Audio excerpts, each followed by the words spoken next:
تلك الرسل فضلنا بعضهم على بعض منهم من كلم الله ورفع بعضهم درجات وآتينا عيسى ابن مريم البينات وأيدناه بروح القدس ولو شاء الله ما اقتتل الذين من بعدهم من بعد ما جاءتهم البينات ولكن اختلفوا فمنهم من آمن ومنهم من كفر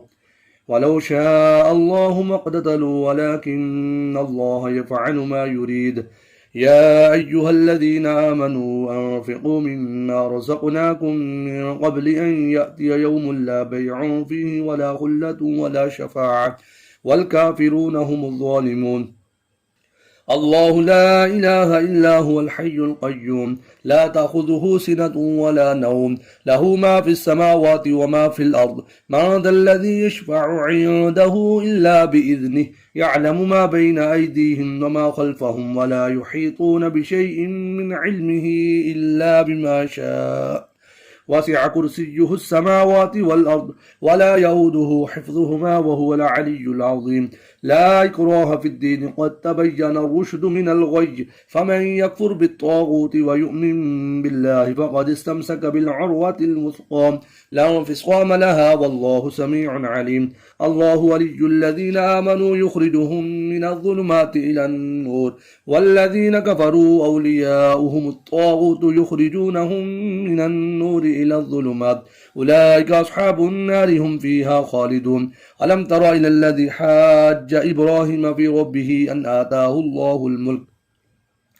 إذ قال إبراهيم ربي الذي يحيي ويميت قال أنا أحيي وأميت قال إبراهيم فإن الله يأتي بالشمس من المشرق فأت بها من المغرب فبهت الذي كفر والله لا يهدي القوم الظالمين أو كالذي مر على قرية وهي خاوية على عروشها قال أنى يحيي هذه الله بعد موتها فأماته الله 100 عام ثم بعثه قال كم لبثت قال لبثت يوما أو بعض يوم قال بل لبثت 100 عام فانظر إلى طعامك وشرابك لم يتسنه وانظر إلى حمارك ولنجعلك آية للناس وانظر إلى العظام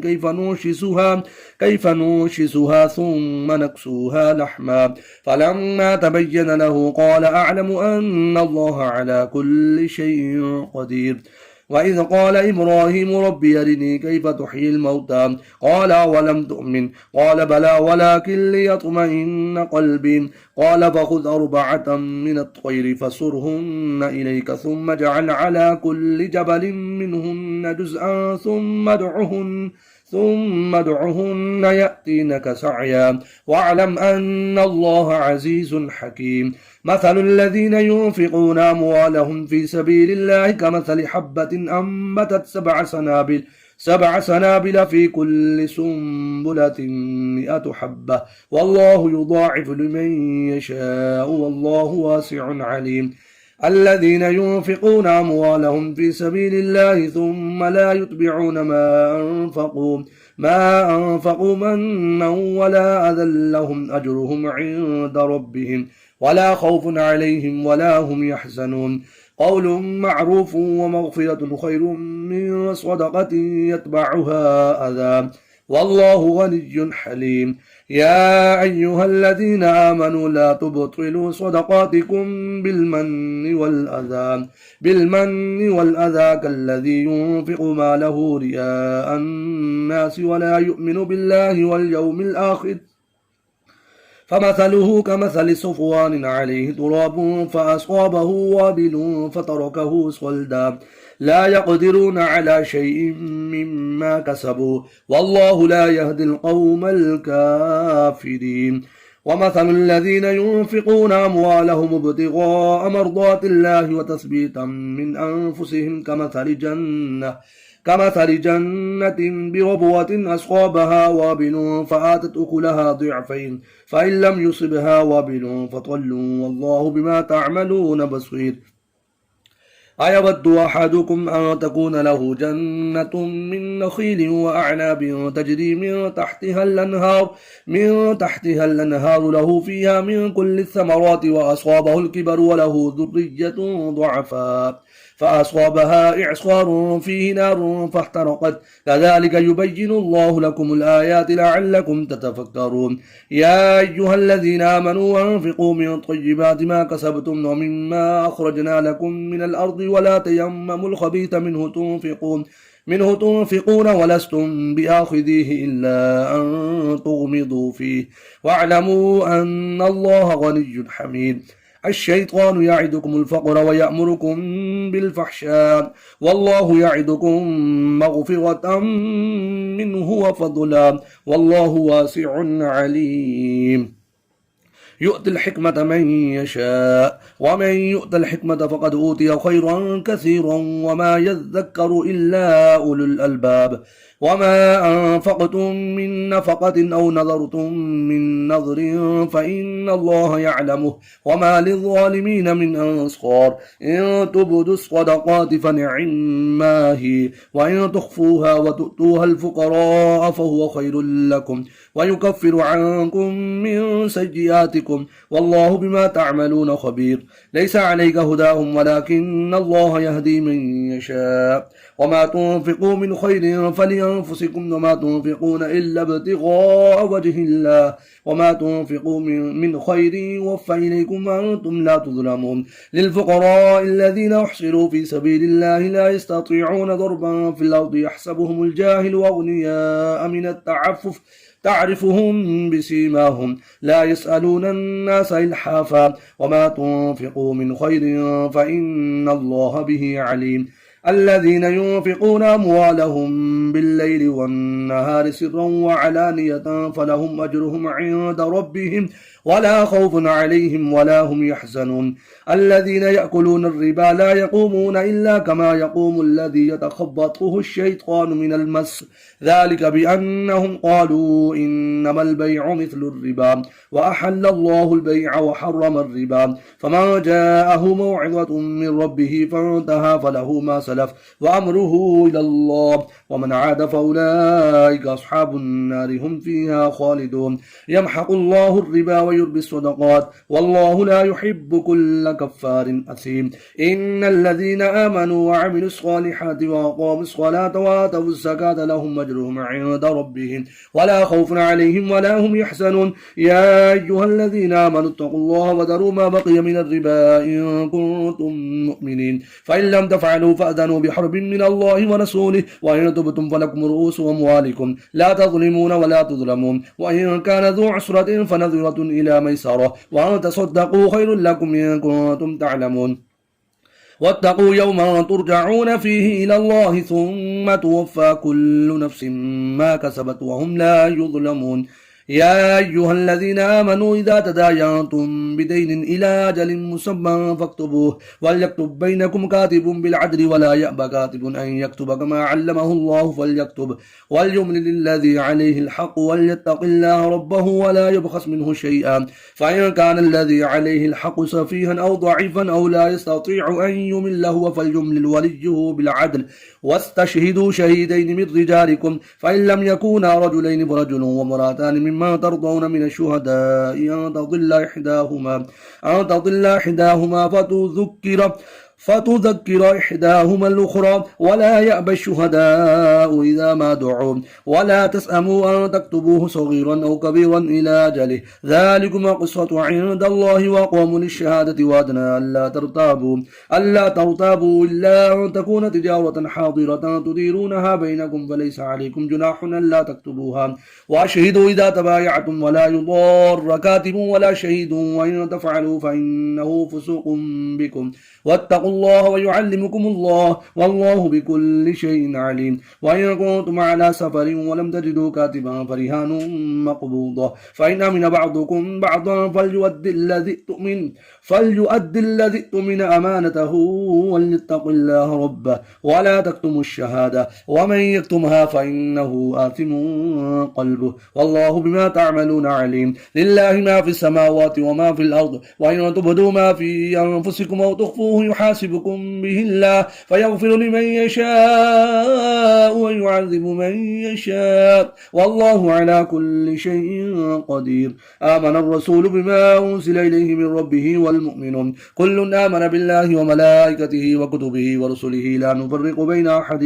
من رسله وقالوا سمعنا وأطعنا غفرانك ربنا وإليك المصير. لا يكلف الله نفسا إلا وسعها لها ما كسبت وعليها ما اكتسبت ربنا لا تؤاخذنا إن نسينا واخطأنا ربنا ولا تحمل علينا إسرا كما حملته على الذين من قبلنا ربنا ولا تحملنا ما لا طاقة لنا به واعف عنا واغفر لنا وارحمنا أنت مولانا فانصرنا على القوم الكافرين. بسم الله الرحمن الرحيم.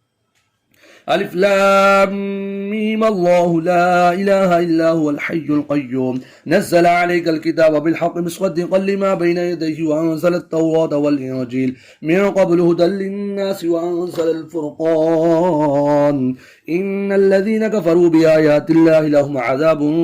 شديد والله عزيز ذو انتقام إن الله لا يخفى عليه شيء في الأرض ولا في السماء هو الذي يصوركم في الأرحام كيف يشاء لا إله إلا هو العزيز الحكيم هو الذي أنزل عليك الكتاب منه آيات محكمات هن أم الكتاب وأخر متشابهات فأما الذين في قلوبهم زيغ فيتبعون ما تشابه منه ابتغاء الفتنة وابتغاء تأويله وما يعلم تأويله إلا الله والراسخون في العلم يقولون آمنا به كل من عند ربنا وما يذكر إلا أولو الألباب ربنا لا تزغ قلوبنا بعد إذ هديتنا وهب لنا من لدنك رحمة إنك أنت الوهاب ربنا إنك جامع الناس ليوم لا ريب فيه إن الله لا يخلف الميعاد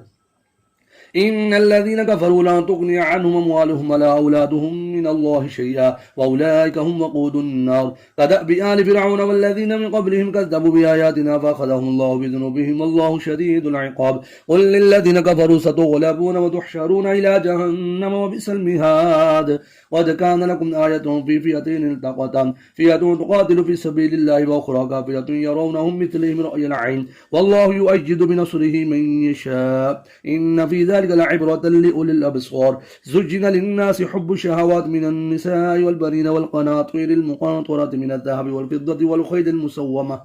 والخيل المسومة والأنعام والحرث ذلك متاع الحياة الدنيا والله عنده حسن المآب قل أنبئكم بخير من ذلكم الذين اتقوا عند ربهم جنات تجري من تحتها الأنهار خالدين فيها وأزواج مطهرة ورضوان من الله والله بصير بالعباد الذين يقولون ربنا إننا آمنا فاغفر لنا ذنوبنا وقنا عذاب النار الصابرين والصادقين والقانتين والمنفقين والمستغفرين بالأسحار شهد الله أنه لا إله إلا هو والملائكة وأولو العلم قائما بالقسط لا إله إلا هو العزيز الحكيم إن الدين عند الله الإسلام وما اختلف الذين أوتوا الكتاب إلا من بعد ما جاءهم العلم بغيا بينهم ومن يكفر بآيات الله فإن الله سريع الحساب فإن حاجوك فقل أسلمت وجهي لله ومن اتبعني وقل للذين أوتوا الكتاب والأميين أسلمتم فإن أسلموا فقد اهتدوا وإن تولوا فإنما عليك البلاغ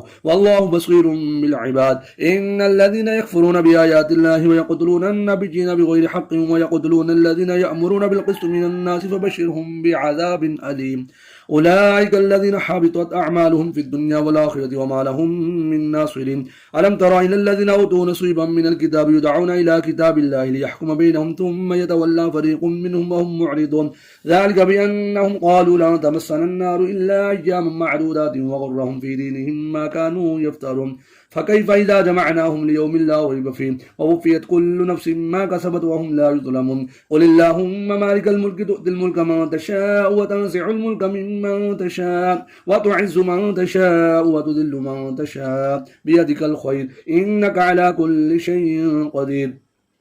تولج الليل في النهار وتولج النهار في الليل وتخرج الحي من الميت وتخرج الميت من الحي وترزق من تشاء بغير حساب لا يتخذ المؤمنون الكافرين أولياء من دون المؤمنين ومن يفعل ذلك فليس من الله في شيء إلا أن تتقوا منهم تقاه ويحذركم الله نفسه وإلى الله المصير قل إن تخفوا ما في صدوركم وتبدوه يعلمه الله ويعلم ما في السماوات وما في الأرض والله على كل شيء قدير يوم تجد كل نفس ما عملت من خير محضرا وما عملت من سوء تود لو أن بينها وبينه أمدا بعيدا ويحذركم الله نفسه والله رؤوف بالعباد قل إن كنتم تحبون الله فاتبعوني يحببكم الله ويغفر لكم ذنوبكم والله غفور رحيم قل أطيعوا الله والرسول فإن تولوا فإن الله لا يحب الكافرين إن الله اصطفى آدم ونوحا وآل إبراهيم وآل عمران على العالمين ذرية بعضها من بعض والله سميع عليم إذ قالت امرأة عمران ربي إني نذرت لك ما في بطني محررا فتقبل مني إنك أنت السميع العليم فلما وضعتها قالت ربي إني وضعتها أنثى والله أعلم بما وضعت وليس الذكر كالأنثى وإني سميتها مريم وإني أعيذها بك وذريتها من الشيطان الرجيم فتقبلها ربها بقبول حسن وأنبتها نباتا حسنا وكفلها زكريا كلما دخل عليها زكريا المحراب وجد عندها رزقا قال يا مريم أنى لك هذا قالت هو من عند الله إن الله يرزق من يشاء بغير حساب هنالك دعا زكريا ربه قال رب هب لي من لدنك ذرية طيبة إنك سميع الدعاء فنادته الملائكة وهو قائم يصلي في المحراب أن الله يبشرك بيحيى مصدقا بكلمة من الله وسيدا وحسورا ونبيا من الصالحين قال رب أنى يكون لي غلام وقد بلغني الكبر وامرأتي عاقر قال كذلك الله يفعل ما يشاء قال رب اجعل لي آية قال آيتك ألا تكلم الناس 3 أيام إلا رمزا واذكر ربك كثيرا وسبح بالعشي والإبكار وإذ قالت الملائكة يا مريم إن الله اصطفاك وطهرك واصطفاك على نساء العالمين يا مريم قنوتي لربك واسجدي واركعي مع الراكعين ذلك من أنباء الغيب نوحيه إليك وما كنت لديهم إذ يلقون أقلامهم أيهم يكفر مريم وما كنت لديهم إذ يختصمون إذ قالت الملائكة يا مريم إن الله يبشرك بكلمة منه اسم المسيح عيسى بن مريم وجيها في الدنيا والآخرة ومن المقربين ويكلم الناس في المهد وكهلا ومن الصالحين قالت ربي أنى يكون لي ولد ولم يمسسني بشر قال كذلك الله يخلق ما يشاء إذا قضى أمرا فإنما يقول له كن فيكون ويعلمه الكتاب والحكمة والتوراة والإنجيل ورسولا إلى بني إسرائيل أني قد جئتكم بآية من ربكم أني يخلق لكم من الطين كهيئة الطير فأنفخ فيه فيكون طيرا بإذن الله وأبرئ لكمه والأبرص وأحيي الموتى بإذن الله وأنبئكم بما تأكلون وما تدخرون في بيوتكم إن في ذلك لآية لكم إن كنتم مؤمنين ومصدقا لما بين يدي من التوراة ولأحل لكم بعض الذي حرم عليكم وجئتكم بآية من ربكم فاتقوا الله وأطيعون إن الله ربي وربكم فاعبدوه هذا صراط مستقيم فلما أحس عيسى منهم الكفر قال من أنصاري إلى الله قال الحواريون نحن أنصار الله آمنا بالله واشهد بأننا مسلمون ربنا آمنا بما أنزلت واتبعنا الرسول فاكتبنا مع الشاهدين ومكروا ومكر الله والله خير الماكرين إذ قال الله يا عيسى إني متوفيك ورافعك إلي ومطهرك من الذين كفروا وجاعل الذين اتبعوك فوق الذين كفروا إلى يوم القيامة ثم إلي مرجعكم فأحكم بينكم فيما كنتم فيه تختلفون فأما الذين كفروا فأعذبهم عذابا شديدا في الدنيا والآخرة وما لهم من ناصرين وأما الذين آمنوا وعملوا الصالحات فيوفيهم أجورهم والله لا يحب الظالمين ذلك نتلوه عليك من الآيات والذكر الحكيم إن مثل عيسى عند الله كمثل آدم خلقه من تراب ثم قال له كن فيكون الحق من ربك فلا تكن من الممترين فمن حاجك فيه من بعد ما جاءك من العلم فقل تعالوا ندعو أبناءنا وأبناءكم ونساءكم وأنفسنا وأنفسكم ثم نبتهل فنجعل لعنة الله على الكاذبين إن هذا لهو القصص الحق وما من إله إلا الله وإن الله لهو العزيز الحكيم فإن تولوا فإن الله الله عليم بالمفسدين قل يا أهل الكتاب تعالوا إلى كلمة سواء بيننا وبينكم أن لا نعبد إلا الله ولا نشرك به شيء ولا يتخذ بعضنا بعضا أربابا من دون الله فإن يتولوا فقولوا شهدوا بأننا مسلمون يا أهل الكتاب لم تحاجون في إبراهيم وما أنزلت التوراة والإنجيل إلا من بعده أفلا تعقلون ها أنتم هؤلاء حاججتم فيما لكم به علم فلم تحاجون فيما ليس لكم به علم والله يعلم وأنتم لا تعلمون ما كان إبراهيم يهوديا ولا نصرانيا ولكن كان حنيفا مسلما وما كان من المشركين إن أولى الناس بإبراهيم الذين اتبعوه وهذا النبي والذين آمنوا والله ولي المؤمنين ودت طائفة من أهل الكتاب لو يضلونكم وما يضلون إلا أنفسهم وما يشعرون يا أهل الكتاب لم تكفرون بآيات الله وأنتم تشهدون يا أهل الكتاب لم تلبسون الحق بالباطل وتكتمون الحق وأنتم تعلمون وقالت طائفة من أهل الكتاب آمنوا بالذي أنزل على الذين آمنوا وجه النهار واكفروا آخره لعلهم يرجعون ولا تؤمنوا إلا لمن تبع دينكم قل إن الهدى هدى الله أن يؤتى أحد مثل ما أوتيتم أو يحاجوكم عند ربكم قل إن الفضل بيد الله يؤتيه من يشاء والله واسع عليم يختص برحمته من يشاء والله ذو الفضل العظيم ومن أهل الكتاب من إن تأمنه بقنطار يؤديه إليك ومنهم من إن تأمنه بدينار لا يؤديه إليك إلا ما دمت عليه قائما ذلك بأنهم قالوا ليس علينا في الأميين سبيل ويقولون على الله الكذب وهم يعلمون بلى من أوفى بعهده واتقى فإن الله يحب المتقين إن الذين يشترون بعهد الله وإيمانهم ثمنا قليلا أولئك لا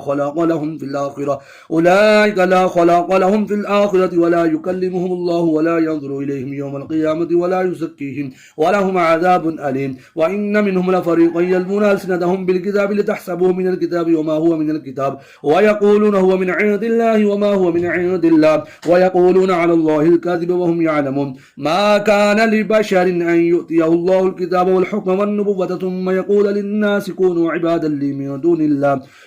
الله ولكن كونوا ربانيين بما كنتم تعلمون الكتاب وبما كنتم تدرسون ولا يأمركم أن تتخذوا الملائكة والنبيين أربابا أيأمركم بالكفر بعد إذ أنتم مسلمون وإذا أخذ الله ميثاق النبيين لما آتيتكم من كتاب وحكمة ثم جاءكم رسول مصدق لما معكم لتؤمنن به ولتنصرنه قال أقررتم وأخذتم على ذلك مصري قال وقررنا قال فاشهدوا وأنا معكم من الشاهدين فما تولى بعد ذلك فأولئك هم الفاسقون أفغير دين الله يبغون وله أسلم من في السماوات والأرض طوعا وكرها وإليه يرجعون قل آمنا بالله وما أنزل علينا وما أنزل على إبراهيم وإسماعيل وإسحاق ويعقوب والأسباط وما أوتي موسى وعيسى والنبيون من ربهم لا نفرق بين أحد منهم ونحن له مسلمون ومن يبتغي غير الإسلام دينا فلن يقبل منه وهو في الآخرة من الخاسرين كيف يهدي الله قوما كفروا بعد إيمانهم وشهدوا أن الرسول حق وجاءهم البينات والله لا يهدي القوم الظالمين أولئك جزاؤهم أن عليهم لعنة الله والملائكة والناس أجمعين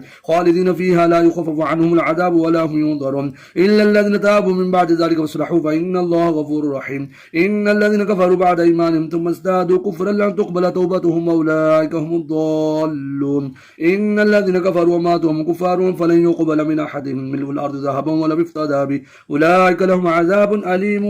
وما لهم من ناصرين.